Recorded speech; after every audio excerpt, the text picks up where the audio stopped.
Ready. We're on like Donkey Kong. All right, we're back with another Mary Truth Talks. I am your host, Marianne, and this is the MTT Show. Welcome back, guys. So, before we begin, as always, follow me on Instagram and TikTok, Mary_Truths with an S. That's Mary_Truths with an S. And if you believe in the mind-body elevation mindset, subscribe to our Patreon, support the page, and simultaneously you will be supporting this channel. All right, let's begin, shall we? Oh, and subscribe, like, and share. It really helps us get the content out, and the algorithm is liking us right now, so subscribe, that way it can continue liking us. All right, so big beautiful bill was signed into law on the 4th of July. Very exciting and hectic at the same time. We'll get into that. That's going to be a big chunk of the show. Politics. Socialist Marxist running for mayor says Trump will arrest him and denaturalize him. We'll see what happened there. Law and order. Parents have a right to now allow their children's consciousness to not be hijacked by the federal government. That's awesome. Supreme Court ruled in parents, not in government. Yay for parents. A little bit of immigration for you. We are in Florida. Florida opened a new immigration center, naming it Alligator.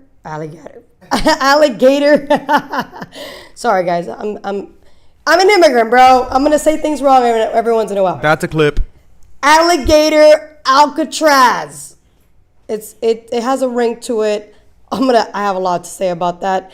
And finally, health. We haven't spoken about health in a while, so today will be one of those days. It's going to end with that. RFK fires the entire CDC advisory board. We'll see why. And let's begin, shall we? The big beautiful bill.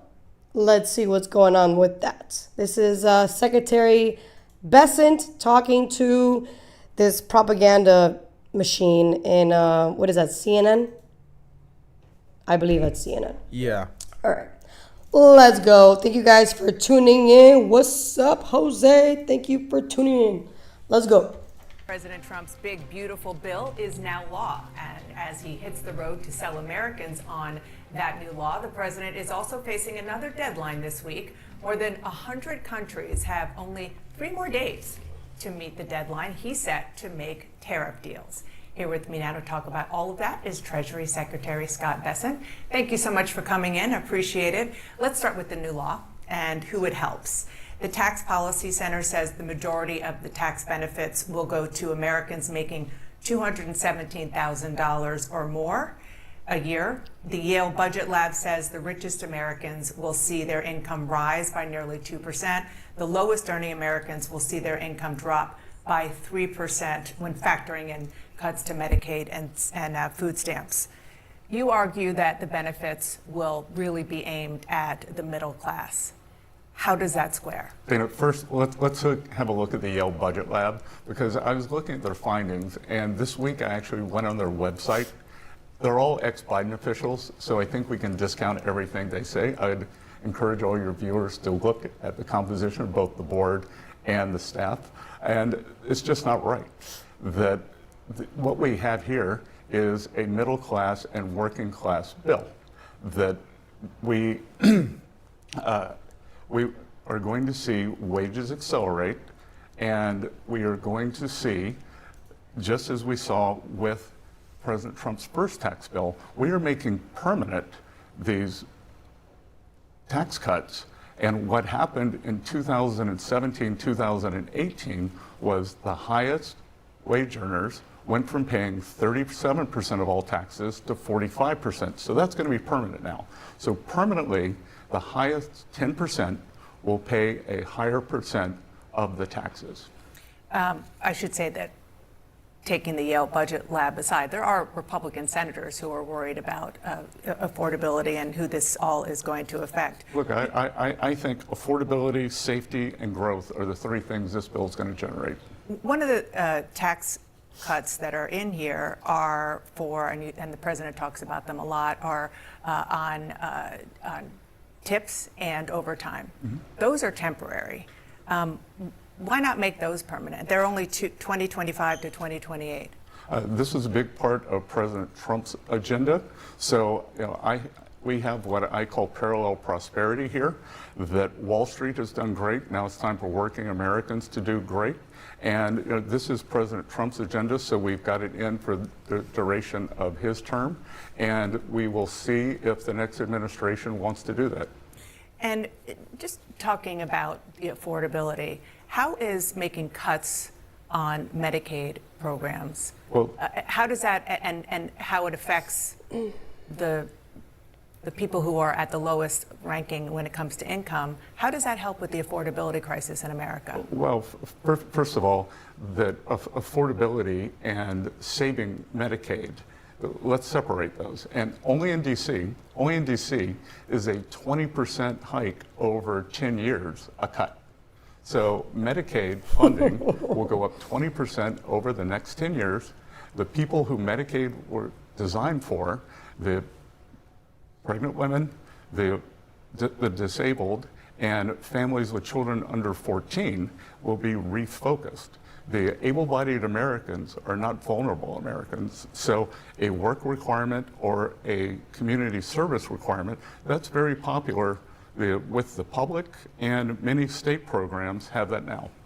It might be popular, but it's not what the president promised. The president promised that there would not be changes to Medicaid benefits, and putting a work requirement is, by definition, a change to benefits. No, there are no change in benefits. There's a change in requirements to get the benefits. And what we are doing, we are bringing back manufacturing jobs. We are bringing back working class jobs. By securing the border, we have already seen working class wages move up. So we are creating jobs. People can get off Medicaid and get a job that has good health care benefits.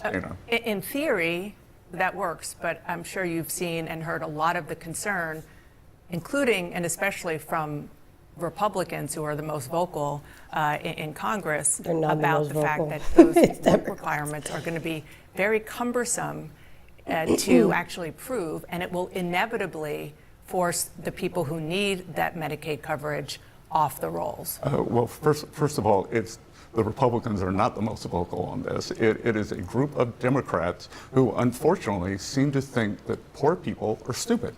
I don't think poor people are stupid. I think they have agency, and I think to have them register twice a year for these benefits, that it is not a burden.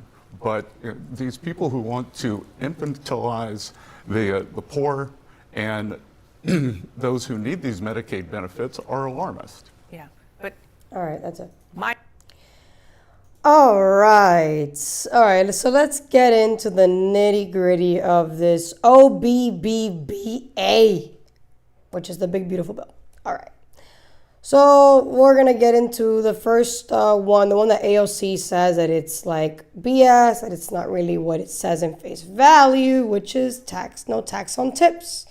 So the no tax on tips deducts $25,000 out of their annual income.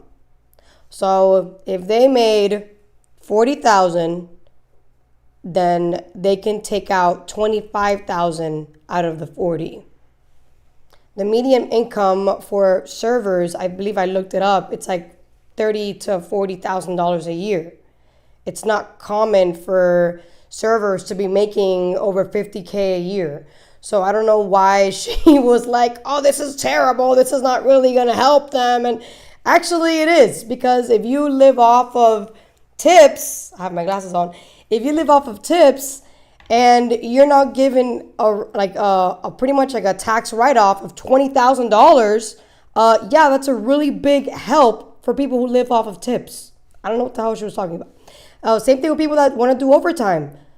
$12,500 for individuals who want to do overtime. And it's also going to help companies actually offer overtime because of this deduction.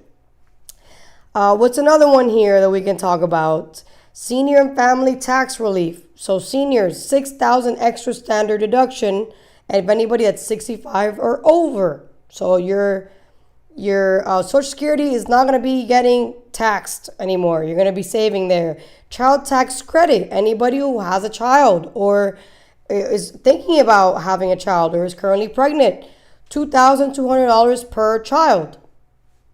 So I'm trying to figure out where this is a bad thing, but there's always a double-edged sword here. So Medicaid, 930 billion cuts over 10 years. In order for you to keep Medicaid, you have to work 8 hours in the month. That's nothing. And this lady is like, oh, that you shouldn't be allowing. Why not? If you want to get these entitlement programs, then you should earn them. And I don't think 80 hours a month is a lot. What is that? That's like, what's 80 hours a month? That's like, I don't know. My math sucks. If you can figure that out for me. I wasn't a math person, guys. I'm a letters person. But that's like what, part-time, 80 hours a month? So I don't think that's hard to ask. Same thing with SNAP, food benefits. 186 billion cuts, again, in over 10 years' time. It's not going to be like cutthroats. Again, 80 hours a month. Yeah, it's like 20 hours a week. That's nothing. That's like what, 4 hours a day? And you don't even work every day? Yeah, that's pretty much. nothing. So like the requirements that they're asking for people to keep their benefits, I wouldn't consider them benefits, their entitlements, is not much to ask for. Considering if you want them, then you should work for them. And there are people who unfortunately use these entitlement programs to buy trash food.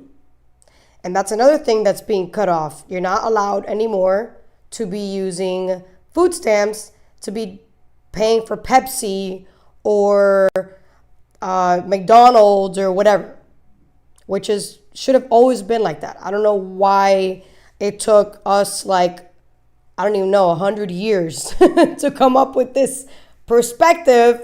I thought that was obvious, but whatever, I guess it wasn't.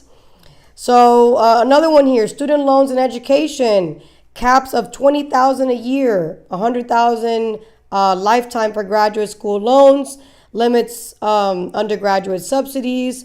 That's good, very good. That means people can't just be getting a free ride for no reason. That's good. I love that. What's another one here that I also like? Oh, the remittance tax, 5% on money sent abroad. I like that one a lot because a lot of people like to send money to their home countries to save, to not save their families, but to feed their families, better said.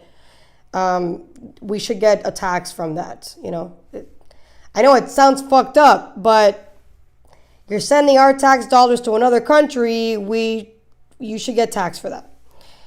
So that's one of the things that is positive. Now, of course, when there's positive, there's negative. That's just how life is. So let's talk about the negative. It's not really negative, but it's seen as negative. Let me go here. It's about corporations and how they're getting a really big tax cut. All right.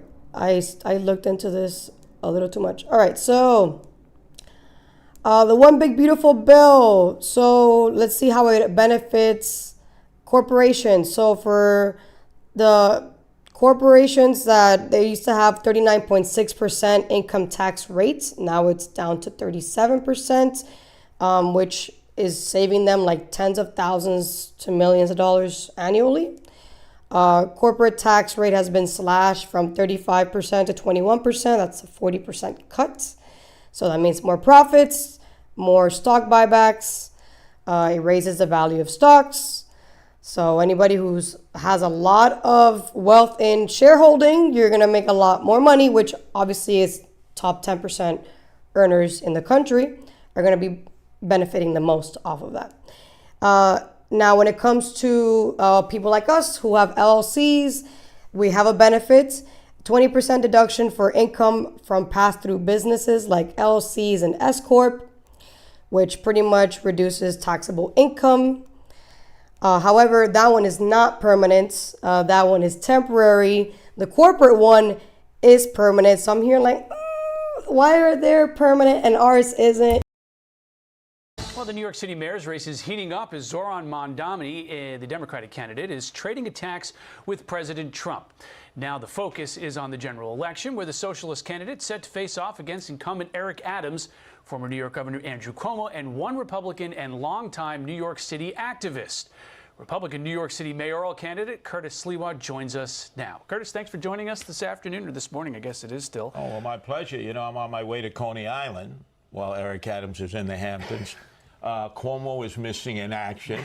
And Zohran is campaigning in his areas where there are a lot of Gen Zs, millennials, which I have access to. And unfortunately, the other campaigns have ignored, and that's why he's doing so well. Were you surprised that he won? Do you think the city has changed over the last 20 years at all? Is this an indication of that? Well, if you hang up in the suites where the power elite are, you'll have no idea the changes. But I'm the candidate of the streets, and I see them. Right outside of Fox News Channel, every night there's a halal cart. There's lines going around the block. These are Muslim businessmen who voted for Trump in the presidential election. But because of the just unbelievable attacks against the religion of Zohran, the Muslim faith, and how they identify culturally, you are pushing these conservative Muslims, of which you're a million in New York City, and many of them are registered to vote, into the Zohran camp. Major mistake. I saw that one video where he was eating with his hands. I don't think people out there realize there are a lot of legal immigrants from Bangladesh, Pakistan, Yemen, who still eat with their hands. It's a cultural thing. Attack the policies of Zohran. Don't attack the religion. Don't attack the culture. Curtis, I want to get your take on this.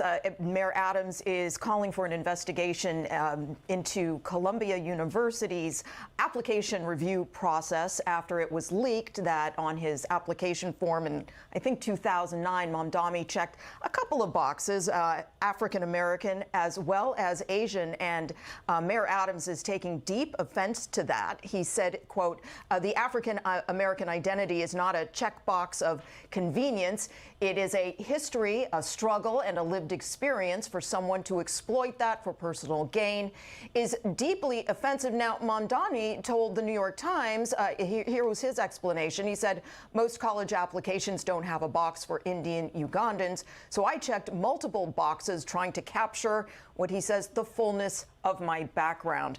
By the way, according to the New York Times, he wasn't accepted at Columbia, but is this an issue that you have as well? Well, wait a second.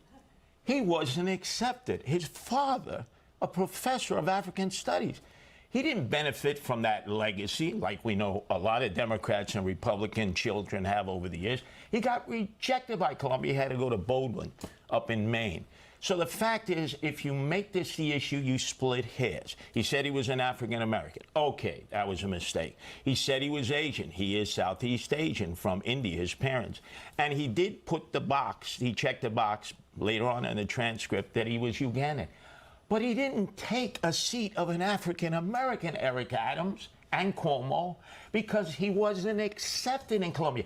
All you're doing is making him a martyr. You're victimizing him. You're just growing his support on really a non-issue. Stick to the issues. The fact that he wants to defund the police. The fact that he wants supermarkets that are owned by the city. The fact that he wants to tax homeowners in white predominant areas. Stay focused on the issues. Adams and Cuomo, by launching this attack, are helping to make him the next mayor of New York City. I'm the only one who stands in his way because I stick to the issues. And he's reversed on the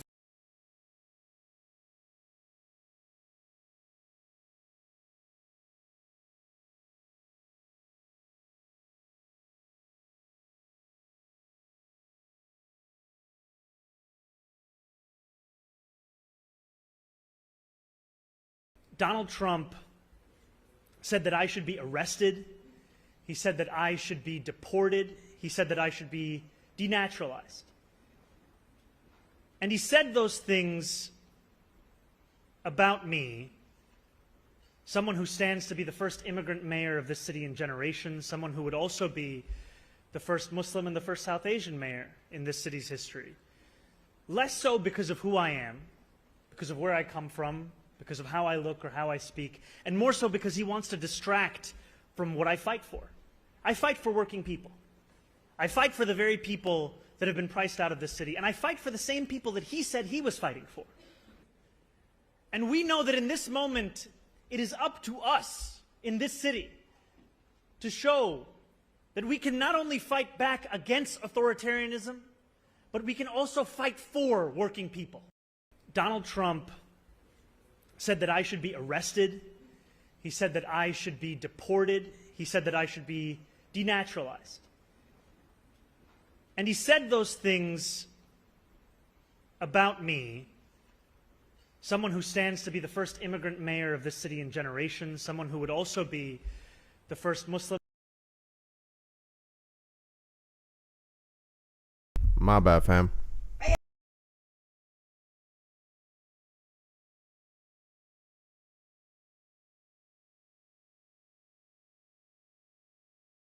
Mr. President, your beloved New York City may well be led by a communist soon, Zoran Mandami, who in his nomination speech said he will defy ICE and will not allow ICE to arrest criminal aliens in New York City. Your message to communist Zoran Mandami. Well, then we'll have to arrest him.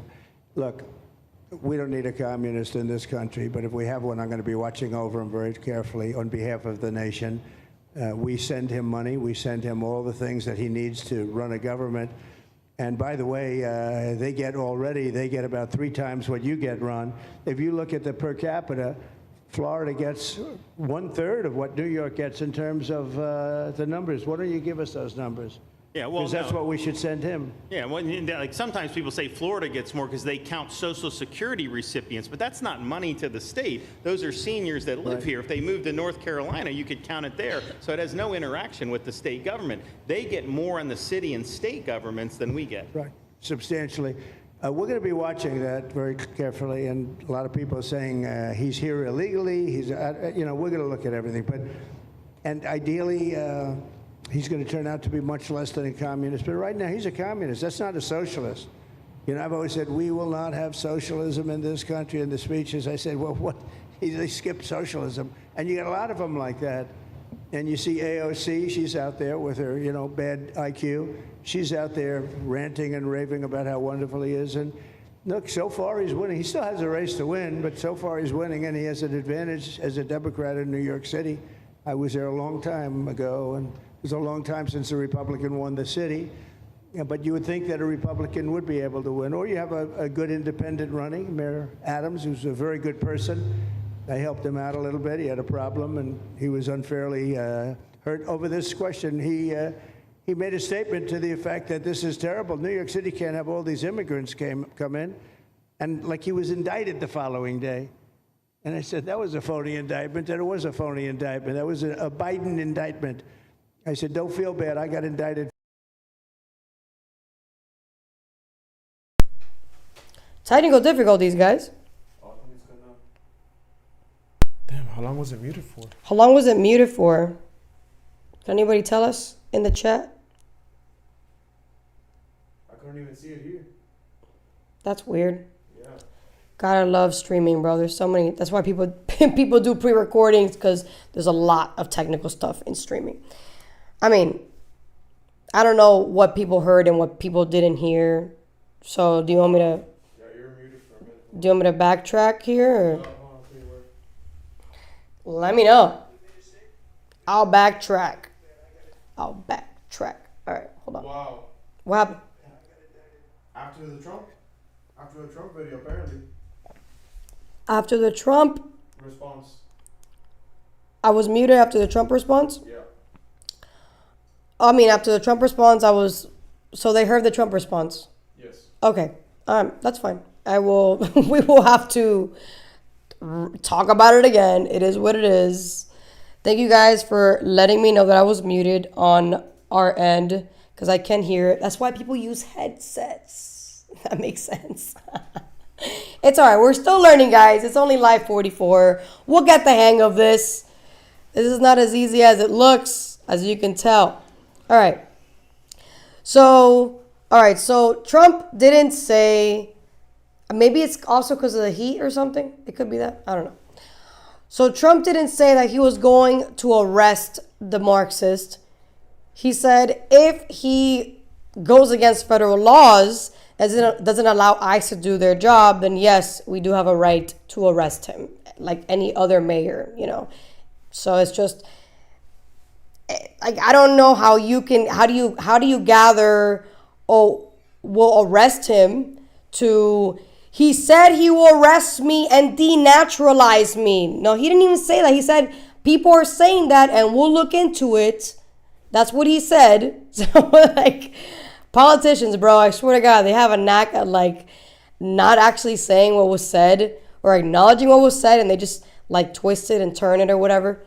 But I want to talk really quick about fascism. Let me know if you guys can hear me, please, because I can't hear myself. Well, I can, but you know what I mean. I can't. I don't have a headset, so I don't know if you guys can hear me or not. But let me know if you can hear me. But, all right, so fascism, can you hear me? Cool. So fascism, in the definition, when you look it up, is a far-right authoritarian political ideology characterized by dictatorial power, extreme nationalism, suppression of opposition, control over industry and society, and glorification of a state and individual rights. And it also has to do with censorship, a lot of censorship. So, I don't believe that this definition is being genuinely truthful about what fascism can be. I don't think that the people who created the definition were neutral, because fascism is not about party, it's about behavior. And a far leftist can be fascist just like a far right can be fascist. So the reason why I'm bringing this up is because Mandami, my friends that are very left, they like to use that word and they like to just throw it around like it's all willy-nilly, but they don't put into account that Biden's administration exhibited a lot of fascist behavior, and I will explain why. So he was struck down by the Supreme Court 7 times. So he was exhibiting dictatorial power. That's one.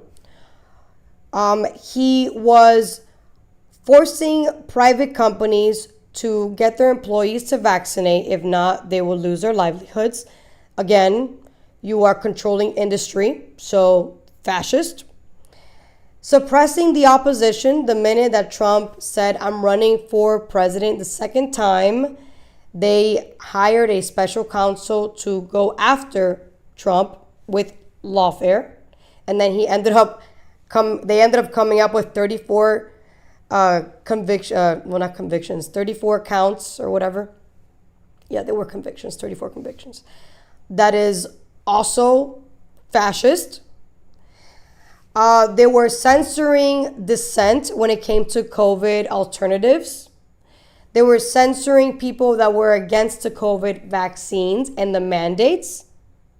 They were censoring the president by not allowing reporters to actually speak to him. So the amount of press Biden got was slim to none. When it came to alternative views, you didn't hear any in the press like you do now. What's another one that I can come up with off of my head? Let me see. Oh, that's right. They worked with Meta to censor a lot of people on the internet that were controversial, me being one of those people. The Twitter files exposed also massive censorship and propaganda. So these are just little tiny details off of Biden-Harris's administration that proves that just because they're not right-wing, it shows that you can still be fascist. And I think it's extremely hypocritical for the liberals and the Democrats and the progressives to say that we are living under a fascist government when they were loving the fascist government we had under the Biden-Harris administration. They didn't cry fascism under Biden's administration. They were actually forcing us to feel bad for not wanting to take the vaccine. They were telling us, oh, you're evil and you want to kill children and the elderly because you don't want to take the vaccine or wear this stupid mask that, oh my God, turns out did absolutely nothing to stop COVID. So the fact that now they're saying we're living under a fascist government when they were acting like Nazis just a couple of months ago is so hypocritical, it's hilarious. So when it comes to the word fascist, remember, it has nothing to do with party and everything to do with behavior. That's all I got to say about that. And let's move on to law and order. Parents have rights to not allow their children's consciousness to be hijacked by the federal government. Thank God, literally. Let's take a look at this, shall we? A clear win for parental rights and a setback for the school district. The Supreme Court has ruled in favor of Maryland parents who sued the Montgomery County Public School District to have their children opt out from public school lessons using LGBTQ plus storybooks. Joining us now is Erica Dowdles, chair of the Education Opportunity for America First Policy Institute and founder of and chairperson of Optima Ed. Thank you so much, Erica. It's always What good is talking to she you. wearing? Let's start with what happened in Oh my this God. Maryland case and the decision that came to the Supreme Court. What do you think of this overall? Do you think that this decision, it draws a clear line between school authority and parental rights? Well, absolutely. The Supreme Court made it clear now that parents are in control of what their children read and learn, regardless of what type of school they attend. The government cannot infringe upon the parent's right to dictate whether something that is in opposition to that parent's religious beliefs can be indoctrinated into their child because they are in a public school. And we have to remember that this case was brought because too many parents in this community in Maryland wanted to opt out of these inappropriate lessons. And remember, these were LGBTQ storybooks, I believe, in this case, concerning this case. But you had Justice Sonia Sotomayor, who wrote in dissent, kind of overall, that exposure to different views in a multicultural society is a critical feature of public schools. Now, what do you think? Do you think this, though, could open the door to people saying, hey, I don't want my kids to learn other portions of history, whether it's Martin Luther King's speech or whatever it may be? Well, that's a ridiculous assertion. We haven't seen any lawsuits from parents over teaching different viewpoints in history, whether it's communism, Marxism versus capitalism. That has been taught in our schools for many, many years without lawsuits. This was a teaching of an ideology as if it were the only viewpoint, not as if it were an alternate viewpoint, and in an age inappropriate manner, which parents, of course, took objection to. So this is not about teaching alternate viewpoints. This is about indoctrination of students and parents objecting to that indoctrination. And that's what some parents were worried about who were opposed to this, that it would go further and actually extend to history and other teaching lessons when it comes to school. Now, this ruling is not the final decision in this matter, as the case will head back to the lower courts for further review. What do you think is going to happen here? Do you think that the lower courts are going to, side with the Supreme Court? Do you think they're going to go in a different direction?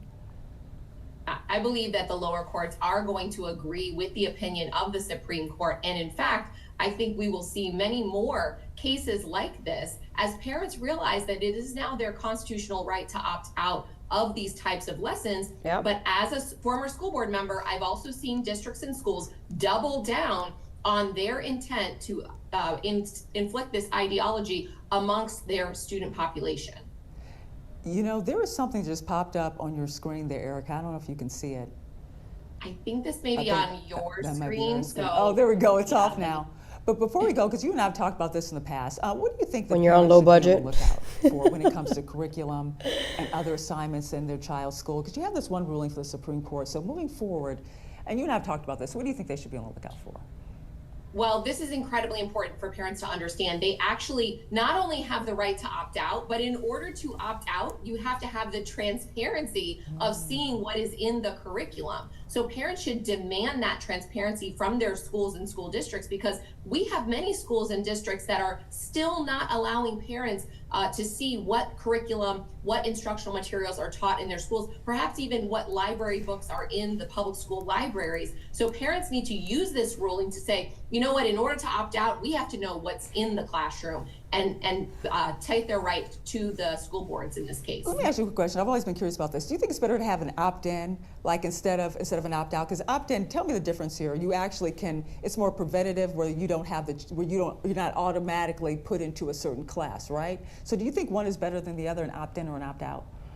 Absolutely, especially when it comes to controversial teaching, sexual education, and things like this. It's much better to have parents opt into those services. However, having seen this historically, school districts don't want that. Certainly not when it comes to sex education. This has been a huge topic of conversation, opt-in versus opt-out. But we should, as parents, assert our rights to opt in to controversial teaching, not be on us to opt out of things that shouldn't really be taught to our kids. All right. So, landmark ruling. Let me know. Am I back? Yeah. Cool. Everybody can hear me? We're good? Yes. Cool. Mahmoud and Taylor. That is the case that we're talking about. 6-3 decision. The court held that parents have a constitutional right under the Free Exercise Clause to opt their children out of LGBTQ-themed storybook lessons in public elementary schools without prior notice or refusal options. The fact that this had to go to the Supreme Court is absolutely insane, but we're here, guys, and thank God we have common sense in the Supreme Court. So Justice Samuel Alito, writing for the majority, emphasized that forcing children to engage in curriculum conflicting with their family's religious beliefs burdens parental religious rights. And then the decision mandates that schools must notify parents in advance when LGBTQ-themed content is introduced, offer a meaningful opt-out option for children whose families object on religious grounds. So the problem was that the school, I believe it was in Maine or Maryland, I'm not sure which one it was. Let me see, was it Maine or Maryland? I think, well, it doesn't really matter. One of those. Didn't allow them to opt out. So you were forcing these parents to allow their kids to be indoctrinated.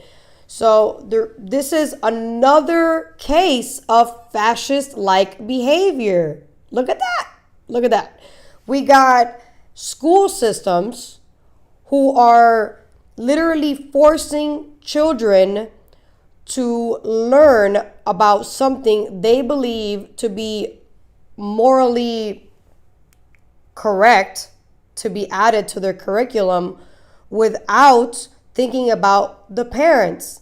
And when you think about it, why would, if what you are showing to these kids is worth learning, why are you not allowing the parents to look at it first? Because they know the parents would not agree, and if one parent doesn't agree, a lot of parents are going to end up opting out. So in face value, it's going to expose that you're indoctrinating children in the name of diversity and inclusion, or what's another word they like to use, social emotional learning, or identity affirmation. These are all words to hide the true colors of what's actually going on.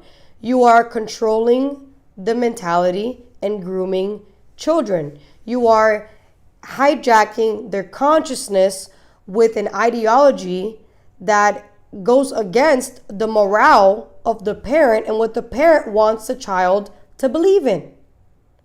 So this goes beyond religious freedom here. This goes way beyond. This is the government thinking they can control your child's mind. That's where we're at right now. This is beyond freedom of religion. That's what they're claiming this is about. This is not about that. This is The government telling parents, I have a right to your kid's mind and body, and you can't do anything about it. And the Supreme Court ruled 6-3, no you don't, fam. That's their kid. That's their kid they're raising. That's their kid they're feeding. That's their kid they're breaking their backs to take care of and raise to be a civilized human being. You have no right to indoctrinate these kids. So this is a massive win, not just for parents, but for the mind, for the consciousness of a human being. We should not be forced to learn an ideology that we don't believe in. I personally, I'm going to get really personal here, but I personally don't agree with same-sex marriage. Oof, I know, controversial. Oh. I'm not Christian, but I don't believe that is okay. I also don't believe 2 lesbians should be raising a child or 2 gays should be raising a child. I think that is morally incorrect. That's my perspective, though. So if I decide to have a child, that's what I believe in. That is what I'm going to explain to my child. Therefore, I do not want the public school system that I pay tax money for them to operate to be telling my child the opposite of what I'm teaching my child. So, and that's where we're at right now. It's parents and freedom versus government. And so far, oh my God, we're living in a regime where parents are actually given parental rights, where kids are not being indoctrinated, which I think means that perhaps this current administration is not exhibiting those fascist-like behaviors the left screams about so much, unlike the past administration. So, and I'm going to be talking about that a lot over and over again because I'm going to prove my point. If I haven't done so already, I'm vicious and I'm determined and I will prove my point. So let's move on to the next one. Immigration. Florida opens a new immigration detention center, naming it Bro, I can't say that word right today. It's not my day. Alligator Alcatraz. Watch, you're going to end up creating so many clips of me trying to say that word. It's like me saying Vietnam. Oh, God. Terrible.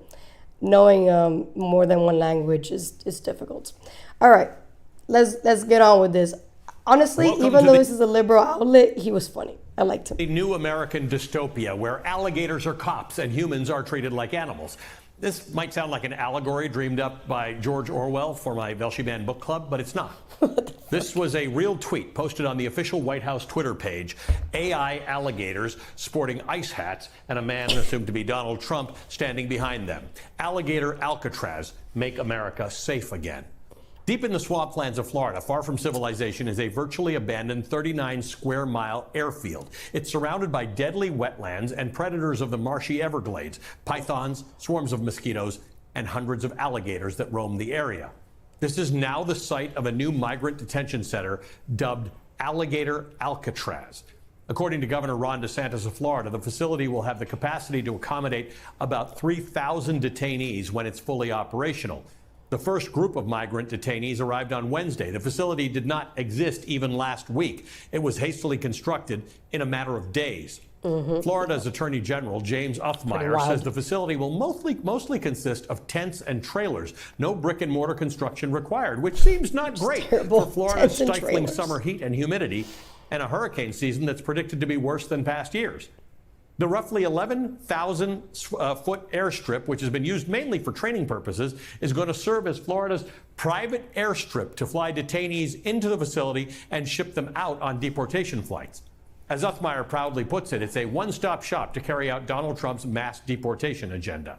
As for security, according to the Associated Press, the facility will be equipped with more than 200 security cameras, more than 28,000 feet of barbed wire, and 400 security personnel. But President Donald Trump, Governor DeSantis, and other proponents of Alligator Alcatraz are counting on the isolation of the area and its natural habitat to further boost security, which is where the alligator cops come in. So stupid. We have a lot of bodyguards and a lot of cops that are in the form of alligators. You don't have to pay them so much. but I wouldn't want to run through the Everglades for long. It might be as good as the real Alcatraz site. You know, it could be. Well, that's a spooky one too, isn't it? Huh? That's a tough site. With the alligator Alcatraz. Oh my God, this is so bad. This one's bad. I guess that's the concept. This is not a nice business. I guess that's the concept. If snakes are fast, but alligators are, but we're going to teach them how to run away from an alligator, okay? God. If they escape prison. How to run away. Don't run in a straight line. Run like this. And you know what? Your chances go up about 1%. President of the United States, delighting in the prospect of immigrants being eaten by alligators. A sick and twisted fantasy come to life. In a tweet, I Benny told you I Johnson, like a this MAGA guy. YouTuber, likened it to Jurassic Park, but in a cool way, I guess. Welcome Benny to Johnson. Alligator Alcatraz. The entrance here is a 30-foot tall wall. None of this was here 5 days ago. It's got razor wire on the top. Just unbelievably impressive. Not a fun place. That does not look like it's to 30 be put feet. in prison. You do not want to go here. I'm getting swarmed by mosquitoes right now, and we saw at least 30 alligators on our way in driving. It is in the middle of truly nowhere. It took us an hour, 4-hour drive to get here today. It's crazy. Yeah, because he lives in Tampa, guys. So sick, Just bro. to clue you I'd in. also like to point out that the, quote, 30-foot wall is a wired fence. These potentially torturous conditions for undocumented immigrants are being monetized.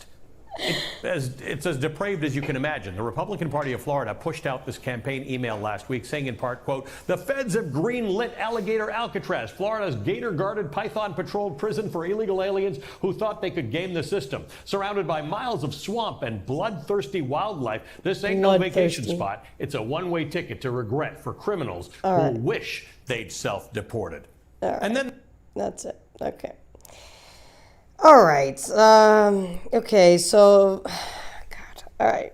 So this, I don't like this idea. This is a terrible idea. First of all, there were so many places you could have done this. Why would you do it there? That's one. The environment conditions are terrible. I'm not even just talking about the inmates. I'm talking about the people that are going to work there too. They have a huge flooding problem there. They literally had flooding like a couple days after Trump was there, like touring the place. Let me see here. It says that they're going to have problems with the Miccosukee tribe. They're going to file lawsuits. It's just like you could have chosen another area to do this. I don't know why they chose that area where you're going to have so many people attacking you on all fronts. You're going to have environmentalists attacking you. You're going to have the tribe attacking you. You know, it's just, why do it there? You could have done it somewhere else. You know, like I understand that by doing it there and making it look all scary or whatever, it's marketable too. You know, everything's about marketing with this president. I get it, but at the same time, in the grand scheme of things, like it's a hazard place to even work, much less detain people. Okay, so I just don't think this is a good idea. I really don't. I think it's a terrible idea. You're creating reasons for people to hate you more. I think it was just horribly executed. They were like sending people there when they weren't even fully prepared. Why would you put tents there when we're going through rain showers? Like it was just dumb. This was a dumb idea. I don't think it's funny either. Like he's making jokes. I don't think it's funny at all because at the end of the day, it's hazardous. People can get hurt. And God forbid, people do get hurt. You're going to have even more backlash than what you are already getting. So these are one of those things where I'm going to be like, yeah, I'm sorry, bro. This was a bad idea. Not all his ideas are good ideas. This is one of those not good ideas. Okay. So that's my take on that. It was, very brief, but because I really don't, I don't agree with this. I don't know. Do you have anything to say? I don't agree with this. This is terrible. It's pretty wild. I never thought he would do something like that, to be honest. But it's terrible. Yeah, that's. You can do it anywhere else. You could have done this anywhere else. I just don't know. But I guess why. like the fear factor of it all. Yeah, that's what it is. It's a fear factor, but it's okay. What about like the hazard factor of it? Shouldn't that be more, considering we're all about safety now, right? That should have been one of those priorities. Is this safe to operate? And it's not. So whatever. I mean, the inside looks pretty clean. Yeah, no. I mean, it's a brand new place. I would hope it's clean. It's brand new. It hasn't been used until now, but it doesn't change the fact that there's flooding that happens there. So that's already a big problem. If there's flooding and you're surrounded by water with gators in it, I don't think that's gonna go well. You think it can flood up that bad? I don't think so. Dude, have you seen how bad Kendall gets? Yeah, and we're not surrounded by water like that. We just have a canal, and Kendall gets really bad. I could only imagine the Everglades. Terrible location. Like, absolutely horrible. Location is everything. This was a horrible location. Marketing, great. But the actual location, like the practicality of it, horrible. But what do I know? I'm just a YouTuber.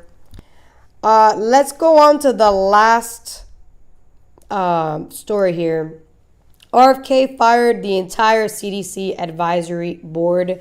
This was amazing. Not that, yeah. Thank you. Robert Kennedy Jr. is taking a lot of heat, as you could see, for firing the CDC's Advisory Committee on Immunization Practices. The committee is made up of experts who focus on setting adult and childhood vaccine schedules. They help make national policy on vaccines like flu, COVID, and shingles, and they make recommendations for non-routine vaccines in case you want to travel or there's an outbreak. Kennedy says the old committee rubber-stamped whatever Big Pharma gave them and pushed unnecessary vaccines onto Americans and their children. So now Kennedy appointed his own panel. Among them is Dr. Robert Malone, who helped with the early research of the mRNA vaccine that was then used during the COVID outbreak. But he advised people not to get the vaccine. And since then, he's been accused of spreading misinformation during the pandemic, recently accused of downplaying the effectiveness of the measles vaccine. Wired magazine called him a, quote, mainstay in conspiratorial circles. Dr. Malone joins us now. Good to see you, sir. Thank you. I think you've said before that being anti-vaccine is not a bug, but a feature. Why do you want to be on a panel about vaccines if you're against most vaccines? I'm not, and I think that's a misquote. And I frankly am a little unhappy with your framing of me being a major vaccine skeptic. I've spent most of my career, I'm now 65, developing vaccines. For instance, one project that I worked on for New Link Genetics was involving the Ebola vaccine, and I actually brought that vaccine to Merck Vaccines Corporation and arranged for them to purchase it and take that forward. And I also arranged for them to get capital from the government to develop that project. And we now have a licensed Ebola vaccine. I've worked on vaccines my entire life. I object to the bypassing of fundamental medical ethics, such as the importance of informed consent, and I object to the bypassing of established regulatory guidance as it relates to things like gene therapy products and technologies and fundamentals of vaccines. That's been my objection, and I am someone who experienced very early the harms associated with the mRNA products. I developed POTS syndrome, hypertension with systolic to 230, a number of other symptoms that have since been revealed to be relatively common. Okay. Probably myocarditis. So framing me as a vaccine skeptic is another one of those ironies. Due respect, sir. Due respect. I'm not framing you that way. The Wall Street Journal, among others, are. And I was asking. Yeah, Wired Magazine, Atlantic Monthly, New York Times. Sure. We can go on and on and on. Right. No, but I guess what I'm trying to ask you is, why do you think they're doing that? I can't speculate about what goes on in other people's minds, and I don't want to go down conspiracy road about why you're seeing harmonized messaging from multiple corporate media outlets about Bobby, about this issue. It's really, it amazes me that so much is being made of this. We have much bigger issues like the one you were just covering a moment ago. I agree. There's a lot of issues here, but for some reason, and I can't quite figure out why, the issue of vaccines has taken and become this Rorschach test around America. I guess the flip side to say is that there's a lot of parents who are quite worried that if the rest of the country or a certain amount of the population doesn't get vaccines, that it makes their children vulnerable. Do they have a reason to be fearful? So let's examine that. Take that apart just for a minute. If you look under the covers with that statement, and it's akin to a lot of the propaganda that came out during the COVID crisis, that if you didn't get your child vaccinated, you were going to basically put grandmother at risk. The logic here is that if you unpack it, that my child, who, if I'm the parent, I have the option of having these vaccines for my child, is not going to be sufficiently protected if your child doesn't take the product. Well, that immediately demonstrates that the product is not as effective as we've been told it is. We mentioned that during COVID. Let me That's a ask really you one more good question, and then perspective we're going there. to let you go. But what do you want to change in this panel that you're now a part of? So I serve at the request of the Secretary, and by extension at the request of the President, and I'm proud to do so. What have they asked you to do?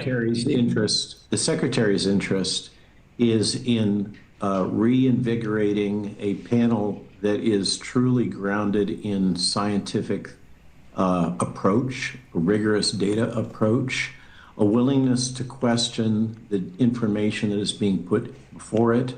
And having sat through so many ACIP meetings myself, the accusation that the group has become a rubber stamp, and as was documented today by Epoch Times and Zachary Stiver reporter, that even in the most recently retired group, you had a number of very clear conflicts, financial conflicts of interest. That has to stop. Okay. And here's my position on this. Coming out of the COVID crisis, if we've learned nothing, we should have learned that public policy should be made by public officials, not by unelected bureaucrats and scientists.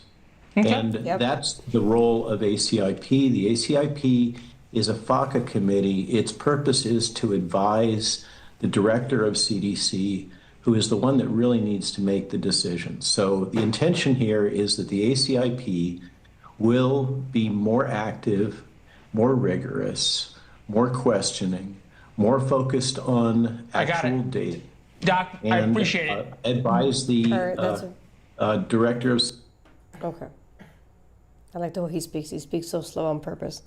All right, so that was a real, I don't know if you caught on to that, of what he said. He said that if one child is vaccinated and the other child isn't vaccinated, why are people now fearing that by more children not being vaccinated, it's going to harm the vaccinated one? Then what you're saying is the vaccinated child is not truly safe from getting sick with this vaccine, is what you're insinuating. So in a nutshell, you're saying the vaccine doesn't actually safeguard the child. That's what he was saying. And I thought that was a really good argument to make, which proves that the reason why people believe that vaccines are not safe is because they haven't been.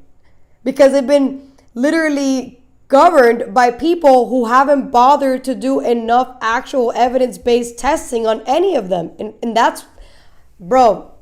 Okay, so there was this guy that sent me on Instagram who I thought was an acquaintance, and I was very wrong. But he was bombarding me with a bunch of crap, and he ended up explaining to me this and how he sees it. So the left is seeing this as authoritarian, and how, You know, now they're going to view things their way. And it's like, that's how it was happening already. So the people that were in charge of that board that RFK fired, they were not questioning any of the vaccines that were in the vaccine list to vaccinate children with. They didn't question not one. And there's like more than 16 vaccines you're giving to children by the age of 18. And they didn't question any of them. Why wouldn't you fire them? By you not questioning not one vaccine, you're putting thousands, millions of babies at risk. And then now we're coming into the framework of why now are kids autistic? Why now do kids have autoimmune diseases? Why are these diseases more common on children than they were in the past? Maybe it's because of the fact that we have people that were in charge that were allowing a dozen vaccines to be injected into a baby fresh off the womb without even questioning whether that was a good thing.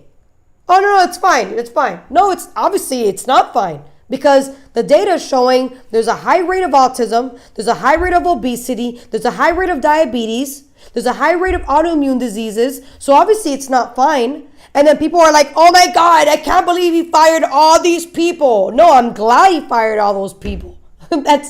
This is a good thing, guys. This is not a bad thing at all. This is going to actually show that the people that were in charge were destroying the immunity of children on purpose. On purpose. Why? I don't know. Maybe to keep us sick in order for the big pharma to continue profiting off of people. I don't know. That's a really dark pill to swallow, but I don't care. I'm a conspiracy theorist at heart at the end of the day, so I'm going to put my conspiracy hat on, and that sounds pretty truthful to me. I could be wrong, but why would you allow all these vaccines to be put into these children without actually questioning whether they actually work or whether it doesn't have consequences later down the line? That is your job as a scientist, is to find this out beforehand. It's not for you to experiment on children, especially newborns. So this is going to show more transparency in the health industry. And again, oh my God, again showing that the past administration was exhibiting fascist-like behavior by literally telling people, no, you have to get these vaccines because these bureaucrats say so, and you can't question otherwise. But yet, we're living in a fascist government. Yeah. Okay. Guys, thank you guys so much for tuning in. I apologize for the muting, technical difficulties this time around. We will do better. It's still new to us. We're still newbies at this. But thank you so much for supporting, for liking, for subscribing. If you haven't subscribed, click that subscribe button. It's really going to help us share the show with other people that are like-minded, just like us. Stay becoming a truth seeker. That is literally what we're here for, is to seek the truth. And see you guys next time. Crazy that happened. Sorry, I didn't talk a lot. After that, I was like